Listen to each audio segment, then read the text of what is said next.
हैं कि एक मेथड और है। अब एक मेथड और क्या है कि करंट जो है रेजिस्टेंस के इनवर्सली प्रोपोर्शनल है। तो अगर हम कहीं से करंट का रेशियो निकालना सीख जाएं, कहीं से भी अगर हम करंट का रेशियो निकालना सीख जाएं तो करंट को बांट देंगे। अगर करंट का रेशियो निकालना सीख जाएं तो करंट को बांट देंगे। क्लियर है? तो रेशियो कैसे निकालते हैं ध्यान से देखिए। I1 ratio I2 ratio I3 कैसे निकाला जाएगा, क्योंकि हम जानते हैं कि जो I है R के इनवर्सली प्रोपोर्शनल है। तो जैसे I1 अगर बड़ा होगा तो R1 को छोटा होना पड़ेगा। तो I1 ratio I2 ratio I3 सीधा R1 R2 R3 से नहीं निकाला जाएगा, और 1/R1 1/R2 1/R3 से निकाला जाएगा। तो I1 ratio I2 ratio I3 निकालेंगे। सबसे पहले हमारे पास एक क्वेश्चन है, उसे सोल्व करते हैं। ठीक है, थोड़ा मैंने सोल्व कर दिया है ताकि आप लोगों को मैं समझा सकूं, और यहां से आसान है, आप लोग भी कर सकते हैं, इसलिए थोड़ा टाइम हमारा बच जाएगा।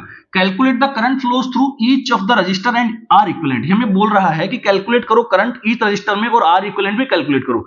तो सबसे पहले आर इक्विवेलेंट ही कैलकुलेट करना होगा, क्योंकि यहाँ पे फॉर्मूले में देखिए I1 क्या है, V/R1।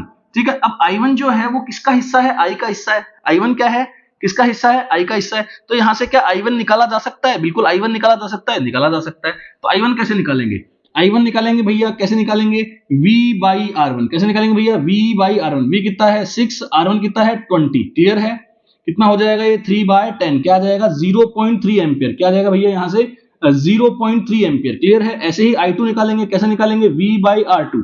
V कितना है 6, R2 कितना है 10, तो कितना आ गया 0.6 एम्पियर। ऐसे ही I3 निकालेंगे V/R3, कितना आ जाएगा यहां से 6/5, कितना आ जाएगा 6/5 V/R3, तो कितना आ जाएगा यहां से, ये आ जाएगा आपका 1.2 एम्पियर। क्लियर है? कर लेंगे आप लोग।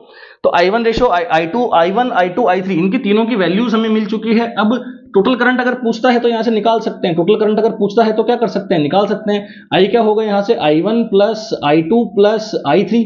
ठीक है, तो I कैसे निकलेगा यहां से, I निकलेगा 0.3 प्लस 0.6 प्लस 1.2, इसको ऐड करेंगे तो कितना आ जाएगा यहां से 2.1 एम्पियर। कितना आ जाएगा बच्चों 2.1 एम्पियर। ठीक है, तो 2.1 एम्पियर की करंट यहां से निकली है। 2.1 एम्पियर की करंट यहां से निकली है। क्या आप देखो आर इक्विवेलेंट आप इस फॉर्मूले से भी कैलकुलेट कर सकते हैं। आर इक्विवेलेंट का फॉर्मूला आप लोगों को पता है, ये वाला। तो 1/R1 plus 1/R2 plus 1/R3 आपने अप्लाई कर दिया, तो 1/20 समझ में आ रहा है। 1/20 प्लस 1/10 प्लस 1/5, तो यहां से सोल्व करेंगे तो कितना आ जाएगा, एलसीएम में 20, इसको सोल्व करेंगे 7/20, 1/R इक्विवेलेंट कितना रहा है 7/20, तो आर इक्विवेलेंट क्या हो जाएगा 20/7।